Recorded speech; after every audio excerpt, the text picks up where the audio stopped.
ఇప్పుడు ప్రభాస్ అనేది కలికి వస్తుంది, జూన్ 27న రిలీజ్ కాబోతుంది. ఎలా ఉండబోతుంది అన్న? సలారప్పుడు థియేటర్లు, ఆ రోజు థియేటర్లు కన్నా ముందు రోజు థియేటర్లు ఎట్లయితే పోయినాయో, ఈ కలికి అనే సినిమాకి ఒక 2-3 రోజుల నుంచే థియేటర్లు అనేవి పూర్తిగా ఇరిగిపోతాయి అన్న. అంత బాగా కొట్టిండు నిజంగా కలికి అనేది నాకు అనిపిస్తుంది. ఎక్స్పెక్టేషన్స్ మొన్న బుజ్జి ఏదో చిన్న కార్ రావడానికి అంత అయిపించి రామోజీలో అంత పెద్ద ఈవెంట్ చేసిరంటే మీరు అనుకోవచ్చు లోపల ఏదో దాగుంది, ఏదో ఉంది సినిమాలో అని చెప్పి. నిజంగా ఎక్స్పెక్టేషన్ వేరే లెవెల్. నిజంగా ఒక ఇంగ్లీష్ సినిమా అన్న.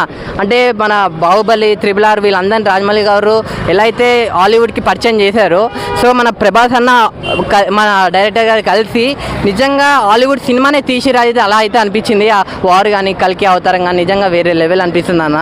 నాకైతే ఎక్స్పెక్టేషన్ అయితే ఏదో రేంజ్లో ఉన్నాయి, ఏదో పీక్లో ఉన్నాయి. ఆకాశం బాక్స్ ఆఫీస్ బద్దలు కొట్టాలంటే ఓన్లీ ప్రభాస్ అనే అంటారు టాలీవుడ్లో. బాక్స్ ఆఫీస్ని బద్దలు కొట్టాలంటే ఓన్లీ ప్రభాస్ అన్ననే అని చెప్పాను. కానీ ప్రభాస్ అన్న కూడా వన్ ఆఫ్ ద మెంబర్ అని అయితే చెప్తాను నేను. సో పక్కా కల్కి అనే సినిమా నిజంగా అందరి ఎక్స్పెక్టేషన్స్కి మించి ఉంటుందని అయితే అనుకుంటున్నాను నేను.